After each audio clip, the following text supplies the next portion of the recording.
कर्ण, दानवीर और योद्धा। कर्ण का नाम सुनते ही हमारे मन में एक ऐसे व्यक्ति की छवि उभरती है जो न केवल युद्ध के मैदान में अद्वितीय था, बल्कि अपनी उदारता और दानशीलता के लिए भी प्रसिद्ध था।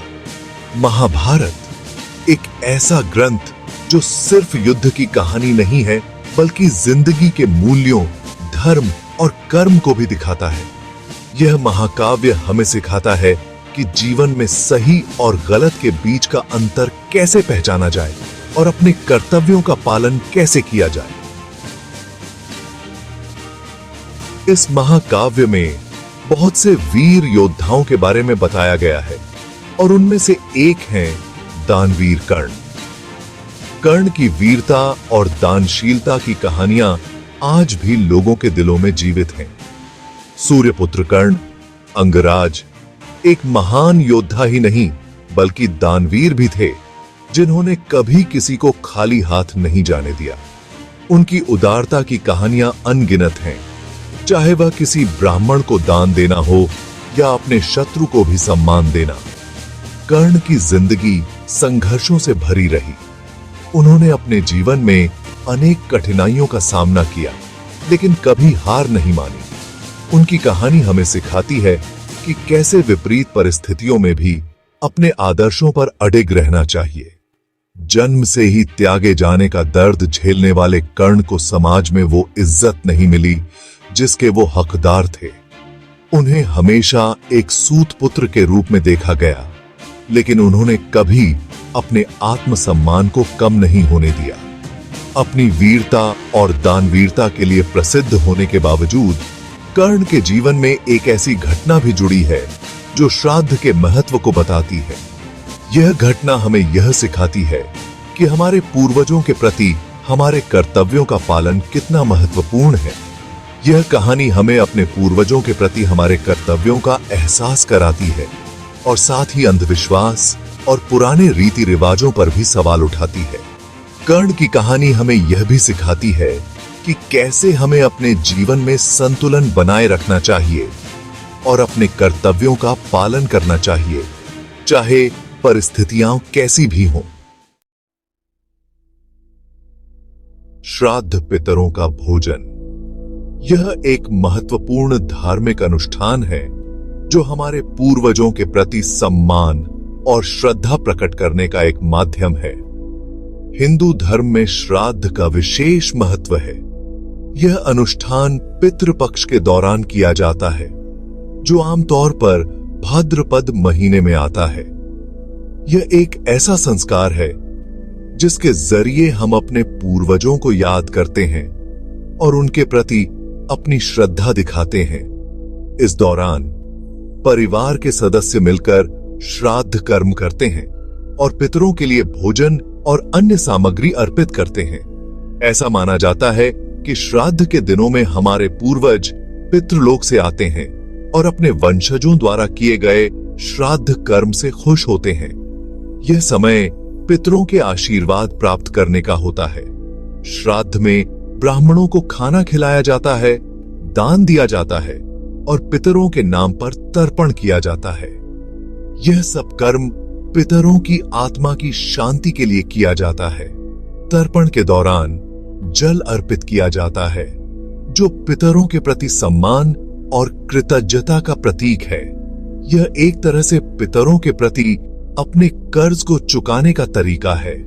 इस अनुष्ठान के माध्यम से हम अपने पूर्वजों के प्रति अपनी जिम्मेदारियों को निभाते हैं और उनके आशीर्वाद की कामना करते हैं। कर्ण का श्राद्ध एक दुखद दास्तां। महाभारत के युद्ध में कर्ण की मृत्यु के बाद उनकी आत्मा स्वर्ग लोक पहुंची, लेकिन वहां देवताओं ने उन्हें खाने में सोना और रत्न दिए। यह देखकर कर्ण हैरान हुए और उन्होंने इसका कारण पूछा। देवताओं ने बताया कि उन्होंने अपने जीवन में तो बहुत सोना दान किया था, लेकिन कभी भी अपने पितरों को श्राद्ध का खाना नहीं खिलाया था।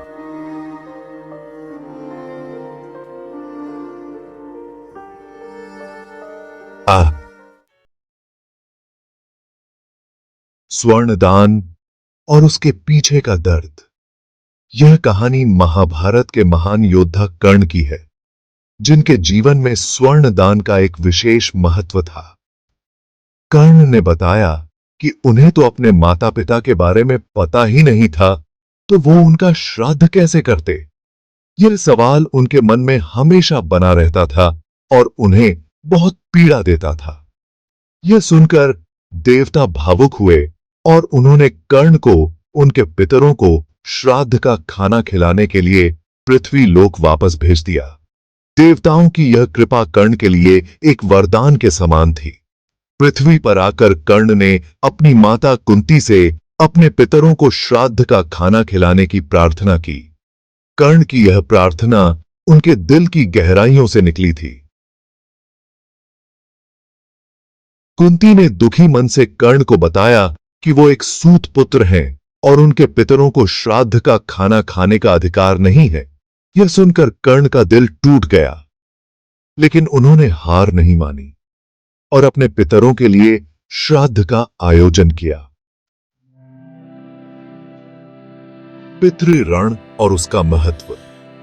यह कहानी हमें बताती है कि सिर्फ दान पुण्य करना ही काफी नहीं है। पितरों के प्रति भी हमारा एक कर्तव्य है। श्राद्ध कर्म के जरिए हम अपने पूर्वजों के प्रति अपनी कृतज्ञता प्रकट करते हैं और उनके ऋण से मुक्त होते हैं। यह कहानी हमें यह भी सिखाती है कि सच्चा धर्म दान पुण्य या कर्मकांड में नहीं, बल्कि अपने कर्तव्यों के प्रति समर्पण और ईमानदारी में है। श्राद्ध एक सामाजिक उत्तरदायित्व।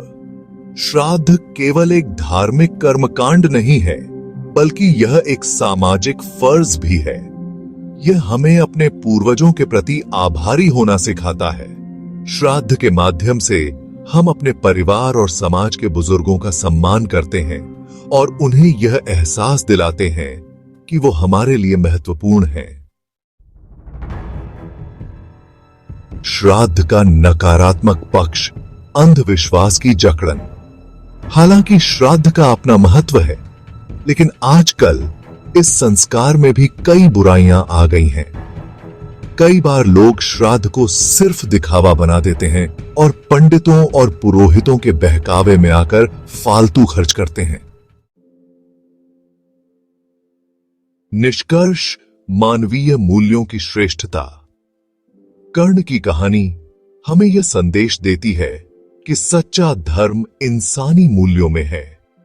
हमें अपने कर्तव्यों का पालन करते हुए दया, प्रेम और करुणा को अपने दिल में रखना चाहिए।